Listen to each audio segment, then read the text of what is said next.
Hello everyone, welcome to this virtual Penguin talk on how to be a climate optimist, brought to you by Penguin.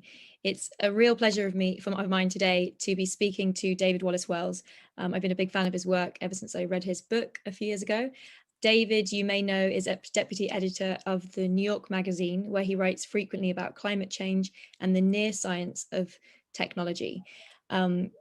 In July 2017, he published a cover story surveying the landscape of the worst case scenarios for global warming, and it reached millions of readers on its first day, and in less than a week became the most read story the magazine had ever published, sparking an unprecedented and ongoing debate about just how we should be thinking and talking about the planetary threat of climate change.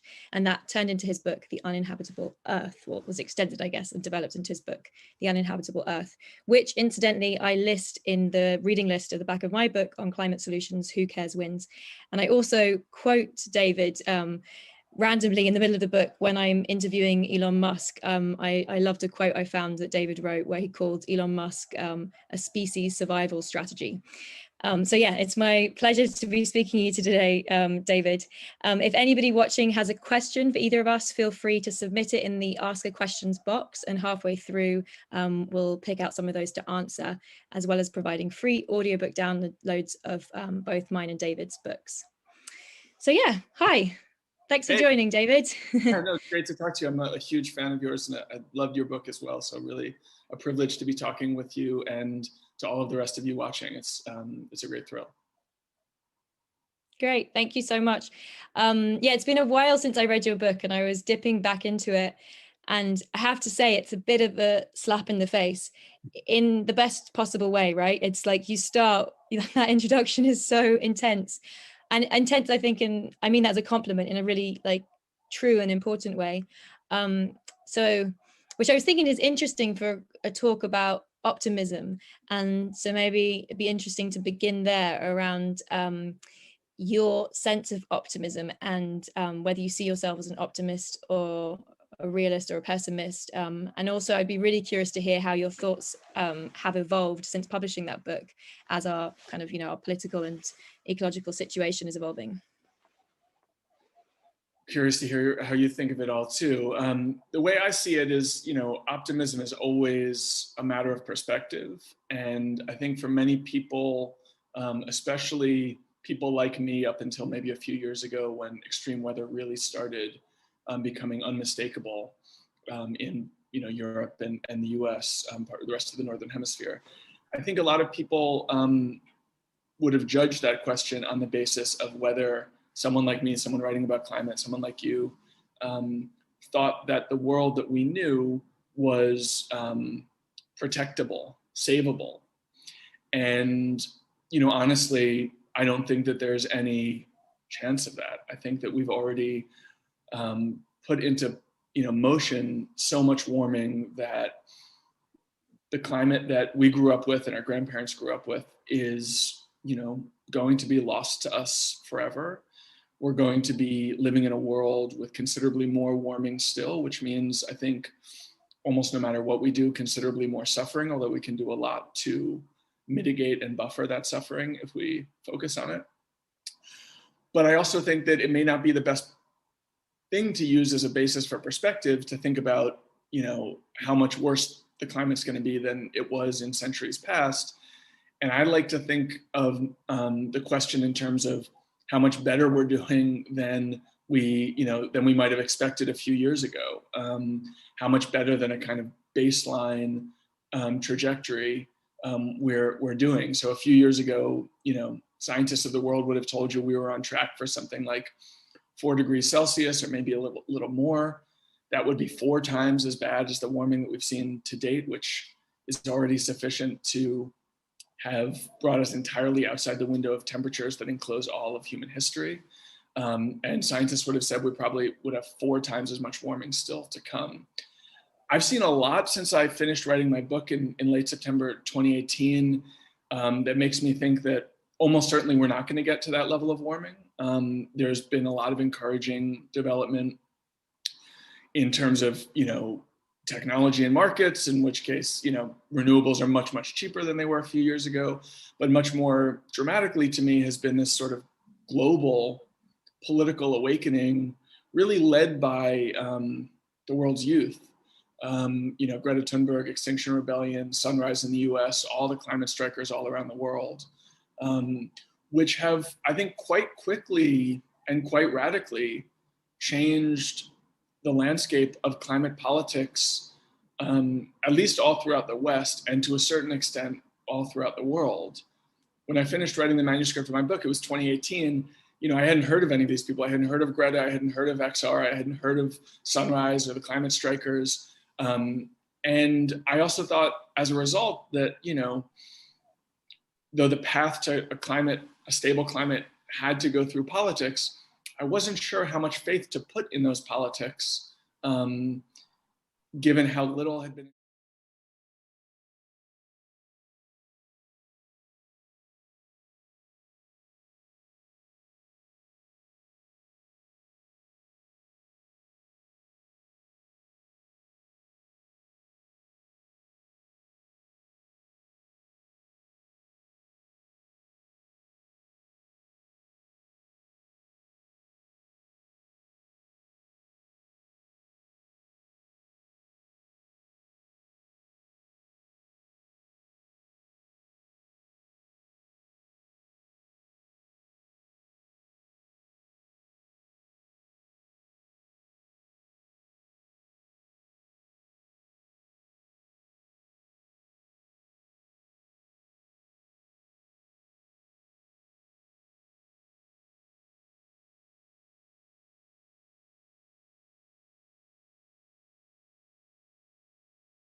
Sort of emotional response to this challenge, given that, I don't know, maybe you're like me. Some days I feel quite optimistic. Some days I feel quite pessimistic. Even hour to hour, it can change. Yeah. How do you think about it, and how does it guide your own perspective on what must be done?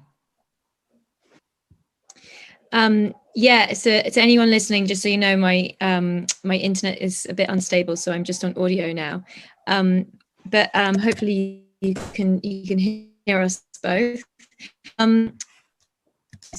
So in terms of my answer to that question, I mean, it's really interesting to hear you finish your book in 2018, because that pivotal point, I was reading up until 2019, but I squeezed in a few changes to the very last minute, early 2020, and to me, 2018 was like the most pivotal moment in kind of environmental consciousness. I'd been working in this space and looking at the space for 15 years, and so much of my optimism in a way comes from 2018, where you had this kind of huge landmark shift in protest movement, the climate, the youth climate.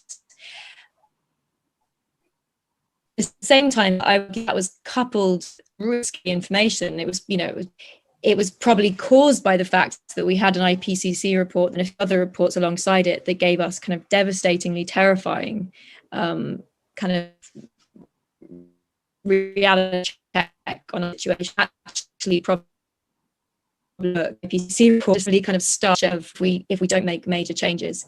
So because of that, because of those different things going on, the climate science is getting scarier, but the political kind of will and public understanding is getting stronger. I have both optimism and pessimism, and I have both hope and fear in the same time, between them. But I think optimism in the book, to write our own narrative in the future, and that might not be stopping climate change, as you say, or like saving the planet, but we can make choices about the type of change we're going to let and how bad the impact is going to be.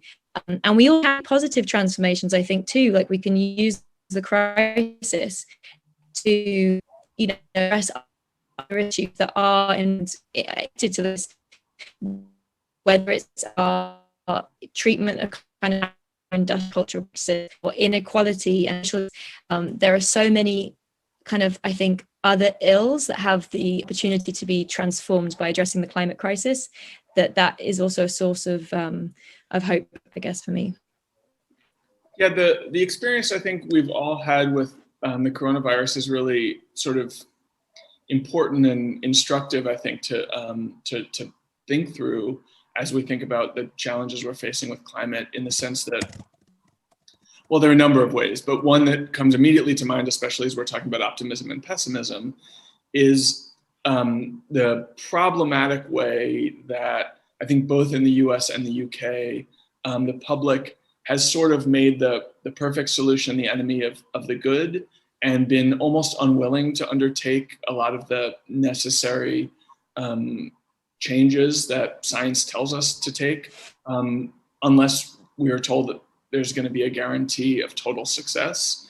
I think that sort of difficulty has proven really damaging with our response to the pandemic in both places, where both countries have really struggled to get things under control, and would have been much better off if many more people across our two countries had been comfortable taking measures that weren't perfect, but were productive. And that is, I think, basically where we are with climate, where we can't hope for a totally resolved, totally stable climate that is as comfortable as the one that our grandparents grew up in, or even, you know, people like David Attenborough grew up in not that long ago. But we also can't take that fact, the fact that the climate is pushed beyond that already, as an excuse or a reason to not do anything, because every amount of warming that we're able to prevent means some amount of future suffering that we're also able to prevent. And that logic holds true even at quite hellish degrees of warming, even at 3 degrees, 4 degrees, even higher than that. But certainly it holds true today, where things we do now will make a visible, clear difference in the planet's climate over the next few decades, and will alleviate suffering that is happening as a result of climate relatively quickly. I also think that, you know, the coronavirus pandemic is, you know, it's inspiring in a certain way, because we saw, at least in the spring, how much people, not just in a single community or a single country, but truly all across the Northern Hemisphere, are willing to change their lives, at least temporarily, in order to protect themselves and those around them. We saw kind of an unprecedented hemisphere-wide shutdown.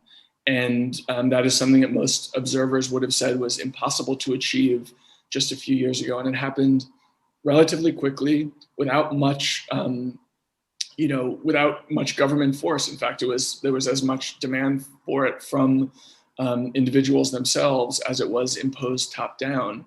And, you know, climate is in a lot of ways a bigger and more complicated challenge than this pandemic. It's certainly more longer term, but I think it's kind of, it was a useful and inspiring experience to see that we could change almost everything about our lives, and really sacrifice quite a lot when we were motivated to do that, and motivated in part, I think it's notable, out of fear.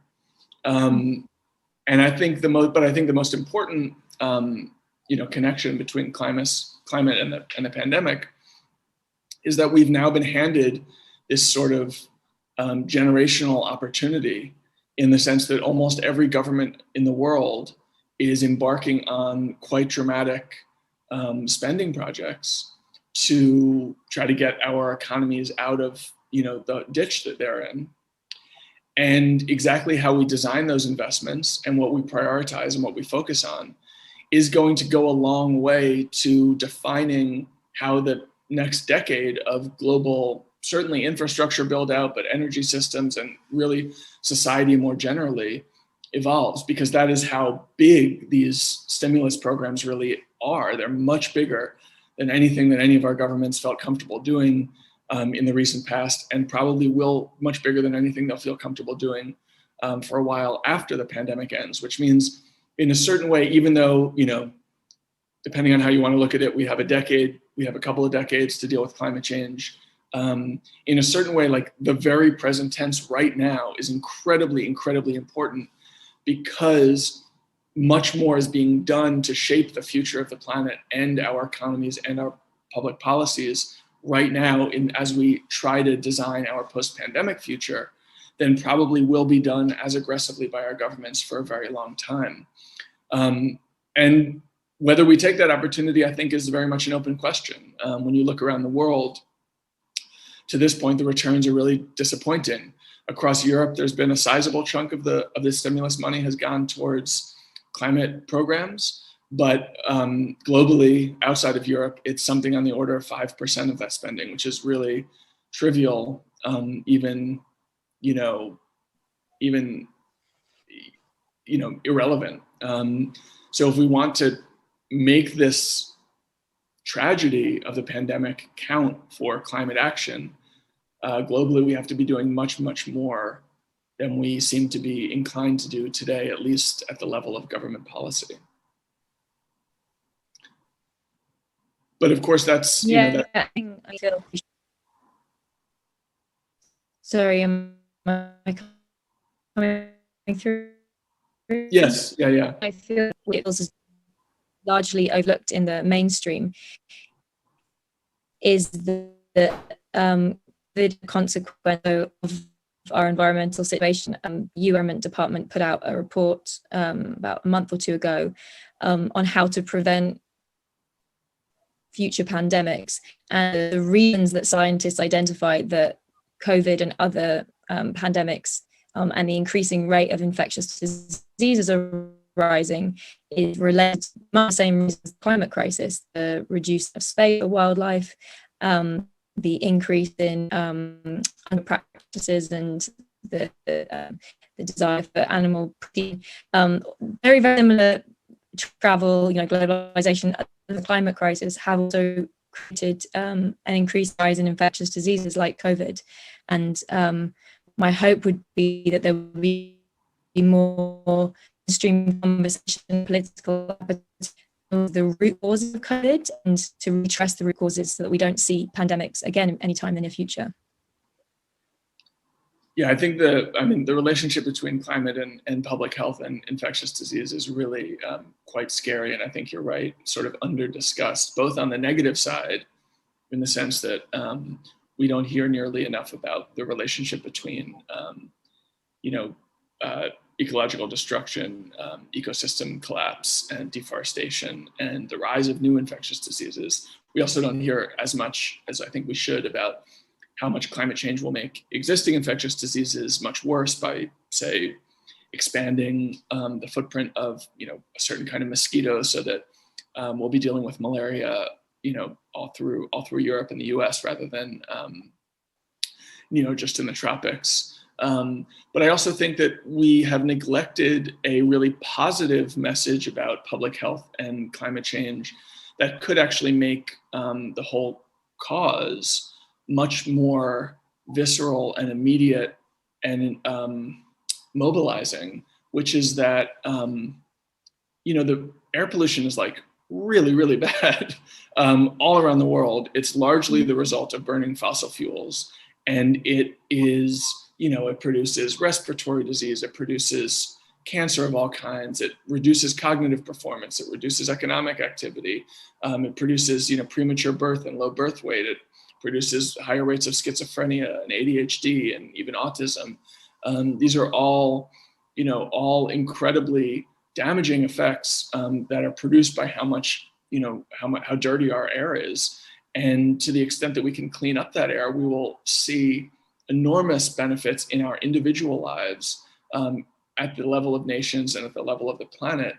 That would be, the bargain is so clear, it's sort of impossible not to take when it's presented to you in those terms. In the US, there was a recent testimony before Congress where a scientist who was studying this said that the entire transition of the US economy from a dirty fossil fuel-based economy to a clean, green, renewable system could be entirely paid for through the public health benefits just of reducing air pollution. So you don't even have to think about, trying to avoid sea level rise and trying to avoid extreme heat and drought and trying to avoid, the effects on agriculture and on conflict and all the rest of it. If you just said the only benefit we're going to get from this project is simply through reducing air pollution, nevertheless, it would still pay for that total decarbonization in relatively fast, in a relatively fast period of time. And that's true even in the US, where we have relatively clean air already. It goes even more so in parts of the world, especially in China and India, where many, many millions of people are dealing with unhealthy air every day and are having their own well-being and livelihood affected quite dramatically. I think I saw recently that the average resident in Delhi in India, their life expectancy is 9 years shorter than it would be if there was no air pollution in that city. 9 years shorter, every person in Delhi. Even in the US, again, where we have relatively clean air, we're talking about life expectancy being reduced by about 2 years by air pollution, which is just an unbelievably dramatic, catastrophic impact.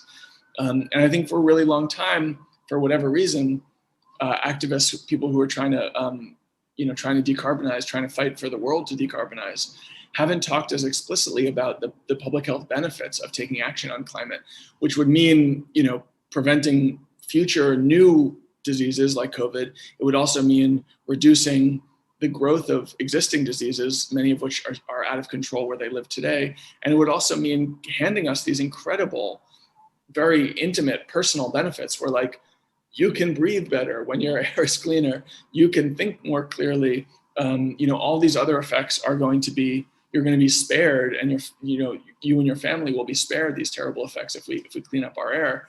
I think we can be talking about this much more explicitly, in a much more effective climate messaging program than we have to this point, for all the reasons I just mentioned, but also because, there's been this real problem with climate messaging for a long time, which is that the benefits of decarbonization are distributed globally. So if you close a coal plant in, Bristol or something, the benefits of that are felt equally by someone in Indonesia and Australia as in the UK, because carbon, is a global phenomenon, and global warming is, its effects are distributed globally. But when you're talking about cleaning up air pollution, the effects are really local. If you close a coal plant in your town, the people living there will benefit immediately and markedly. And that means that it sort of solves this riddle that climate change had posed to us for a long time, which is that to achieve anything worthwhile in the long term requires global cooperation. I think, big picture, that's still probably true, but you can make the argument at a local level quite effectively by focusing on air pollution, which is, again, I think a kind of criminally underutilized rhetorical tool for climate activists, and one I would like to see us talking more and more about going forward. Hi everyone, it's Lucy here from Penguin. I'm sorry that we've lost Lily due to her internet, but she's got a question here for David. David, Lily wanted to ask you about economic growth. Do you think it's compatible with sustainability?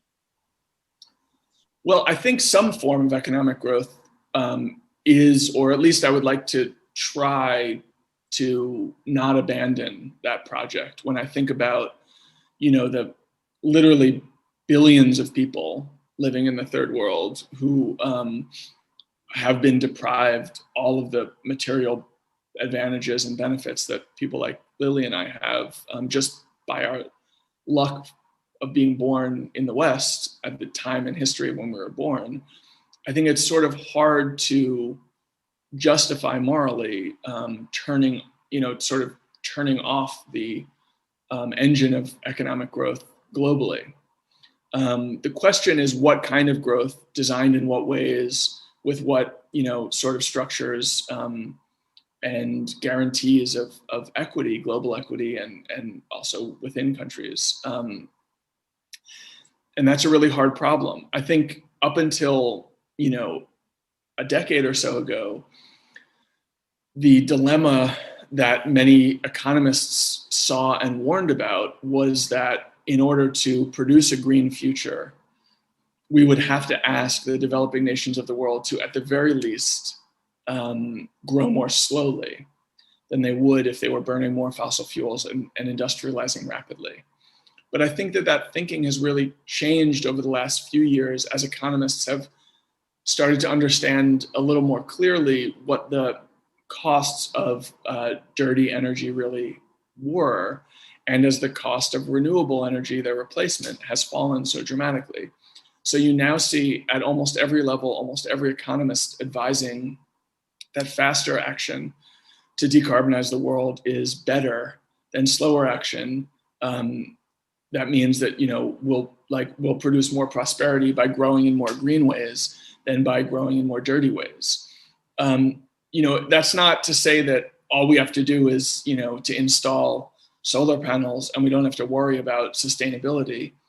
So much of the renewable revolution that is likely to come, involves mining a lot of material using really destructive mining techniques, and of course that, probably more deforestation, more clearing of land for agricultural use as the population grows. There are a lot of complicated trade-offs, but I would like to try to imagine and believe that it's possible that we can continue to produce more and more prosperity for ourselves, and not just more prosperity, but prosperity distributed in a more equitable way throughout the world, while still moving off of carbon and onto other energy sources. And I do think that there's reason to have faith in that, even as I also think it may be wise and worthwhile to adjust our understanding of economic well-being, especially in places like the UK and the US, so that we're a little less focused on GDP measures and a little more focused on a more broad-minded assessment of what well-being at the individual level and at the national level and at the global level really is. And I've been personally sort of encouraged over the last few years to see many more prominent policymakers and economists embarking on a project to reimagine GDP along those very lines, so that it's not so narrow and blinkered a measure, but really takes into account life expectancy and health and mental health, as well as questions of ecosystem stability and sustainability. Thank you, David. So I can see over the last half an hour, we've had some questions being submitted by viewers. So I was wondering if you would be willing to answer this one from Christina. She's asked, raising awareness for climate change is so difficult as a subject, as it's always seen as a mood killer or too preachy. What would be the best way to bring it up? I think it all depends on who you're talking to and what your relationship with them is. But in a perverse way, I think all of the suffering that we've seen over the last few years because of extreme weather makes it a lot easier to talk about, because it brings climate change into our daily lives. When we see news of unprecedented heat waves or droughts, when we see images and video of the incredibly horrifying fires that we've seen in California and in Australia, and to a lesser extent in Brazil and in the Arctic over the last couple of years. It's now sort of at least on the periphery of everyone's day-to-day consciousness, if they're even casual consumers of the news. And that means I think it's less of a leap conversationally than it might have been a few years ago. But every person is different, every audience is different. If you're talking to somebody who's skeptical of solutions, or you're talking about someone who really cares about the natural world, or you're talking to someone who is primarily interested in their own well-being and how to secure that in the future, or they're all going to have different ideal ways of talking to them. And I wouldn't advise there be any single approach or any single way to talk about it with any particular person, in the same way that, just speaking for myself, I don't feel one way about this crisis. There are days when I feel overwhelmed with panic. There are days when I feel like a techno-optimist and think everything's going to work itself out because technology is going to improve. There are days when I worry about the politics and think about the complicated geopolitical maneuverings involved in organizing structures that would allow us to sort of meet this crisis head on. There are times when I'm just sort of moved by the poetic majesty of our collective experience on the planet as a single species, staring down the possibility of real catastrophe and moving to some kind of action, at least if not adequate action by my lights. And those emotions are jumbled in me. They, jumble in different ways at different hours on different days. And I don't think it makes sense to imagine, that there's one rhetorical frame in which you can, talk about these issues. I certainly would respond to different things on different days. And I think other people would too. I think the most important thing to keep in mind is just broadly that climate change is not one issue to raise in one particular way with a person or several people. It's sort of the theater in which all of our issues are going to be conducted. Like if you care about, wealth creation, if you care about income inequality, if you care about gender dynamics, if you care about poverty and hunger, if you care about, the natural world and ecosystem collapse and the die-off of animals, like everything that you might care about, just about politically in this world, has some kind of climate fingerprint or footprint on it. And that means that almost everyone will have some access point in which you can sort of activate them politically, because even if they don't think of themselves as especially climate concerned, almost certainly there's something that they're worrying about that has some relationship to climate change. And that means that those conversations are going to look different depending on who the people involved in them are. On your end, I would say that the most important thing is just to be honest. And if you're worrying about it, if you're freaking out about it, if you're angry about it, if you're overwhelmed, if you're focused on some particular concrete project or solution, whatever it is, you should take your cues from your own feeling and talk about the crisis as you see it as much as you can. Because I think overall it's less a matter of what you say and when you say it, and more important just to increase the volume of how many times you're talking about it. There are all these studies that show that many more people are concerned about climate change than talk about it even with their loved ones. And it really is like the kind of first building block of a political response to this crisis, simply to signal to those around you that you're worried about it and invite them to share their concerns as well. You mentioned the mix of emotions and feelings that you can have when you talk about climate change, David, and this links to a question we've had from Paul. He says that with so much alarming news about climate change, how do you protect your mental health? Well, I think it is a real challenge, to be totally honest. In my experience, I think I've done that in part by writing and engaging with the subject. I think that is very useful across the board. If you're concerned about anything, the most useful response is to try to make a difference and try to engage on the issue rather than retreating in fear and paralysis. But of course, I understand that fear is a natural response to some of this news as well. The problem is being scared of it and looking away isn't going to stop it. And while I understand at the individual level, I certainly feel it myself, the impulse to not want to engage because it is so overwhelming.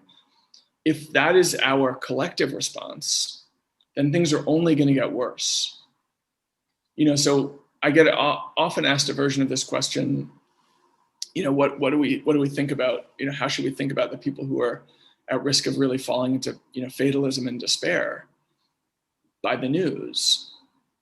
And, as I say, it's a really important question, because all of our well-being is important on its own terms, but it's also important when thinking about how to sort of build a stronger movement. But if predictions about future climate change are going to produce that paralyzing fear in you, or news about a disaster or extreme weather event that is happening today, but will become more common in the future, is going to really throw you over the edge. Then think about what would happen to be living in a world that is defined by 6 times as much wildfire, or 100 times as much flooding, or many more droughts, many more heat waves. And if you think about that future, I think the most important thing for any of us to do is to try to prevent it from happening. And that unfortunately means, I think, really engaging as directly as we can with certainly the present tense of climate change, but also everything we know about what will happen if we don't take action. That's a sort of a political argument. At the individual level, just to go back to something I said a minute ago, I've personally found it very helpful and therapeutic to be able to channel my own anxiety into something I thought was making at least a little bit of a difference. And even though I'm a writer and have a certain kind of platform and have, as a result, have a different kind of an opportunity to do that than some other people might, it's also the case that political engagement is available to everyone in the form of marching, in the form of voting when you're of age, in the form of calling up the offices of your political leaders and petition writing, all of that. And one of the things I found most personally inspiring in the youth climate movement over the last couple of years, which I think is exactly as significant a turning point as Lily said that it was a few minutes ago, is that, I talk to a lot of adults all the time who raise versions of the question that you just raised, which is like, this is really intimidating. It's this enormous system. There are all these powers involved that I'm completely trivial compared to this enormous system which is driving us towards disaster. What could I possibly do? I feel like I can't do anything, and therefore I don't want to engage. And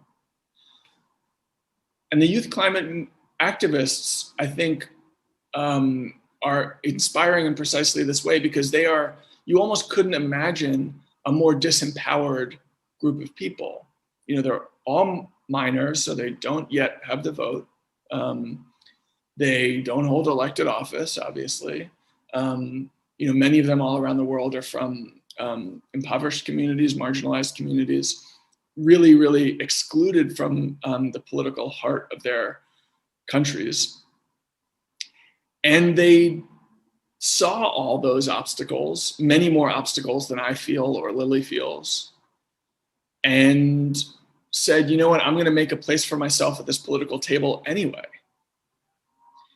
And they did, not just at a local level, not just at a national level, but at a global level, where we have really the whole planet's climate geopolitics shaking because of the marching and protests of teenagers. And that is not just unprecedented in the history of climate activism, it's unprecedented in the history of political activism.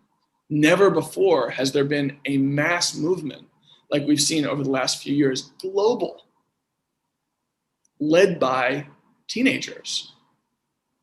Now, regrettably, it's still adults who are in charge. And the job of many of these teenagers is just to shame those of us in positions of power into more action. But thankfully, that movement is strong enough that we are being shamed, we are being chastised, and we are moving, not as quickly as we should, not as quickly as the activists say science demands, and they're right.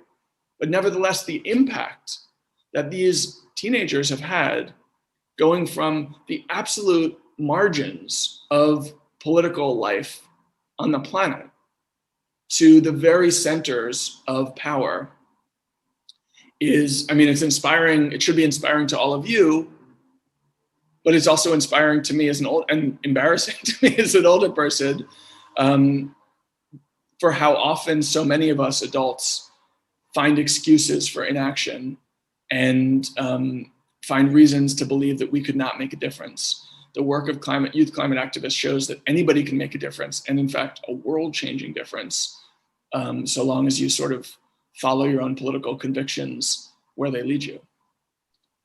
Thank you, David. I think we've got time for about one or two more questions. And I'm sure you get asked this question a lot, and you have touched on this a little bit, but it would be great to know what advice you'd give to young people for possible solutions, just one or two things that you would recommend that they do to make a real difference and a real change with this issue.